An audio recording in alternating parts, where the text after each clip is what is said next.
I want to show you how to add a glitch effect in Premiere Pro. I have this mummy running towards the camera on a subway train, and I want to add a nice glitch stutter effect to the clip. Start off by choosing where you want the stutter to start and end. In this case, at the 2-second and 10-second mark. Then create a cut with the razor tool at those intersections.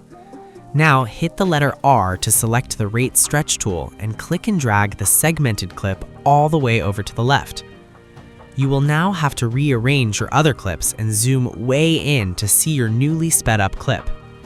With the rate stretch tool still selected, click and drag the clip over 3 frames. Now you want to go over to Effects, and under Video Effects and Immersive Video, click and drag the VR Digital Glitch onto the sped up clip. Now under Distortions, change the color distortion to 100 and distortion rate to 0.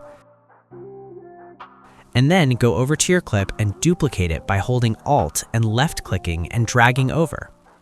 Now it's as simple as bringing all your clips together and watch your new cool glitch stutter effect. There is a lot more you can do with this effect by playing around with the settings, so don't be scared to experiment. Let's solve together. Put your like and subscribe.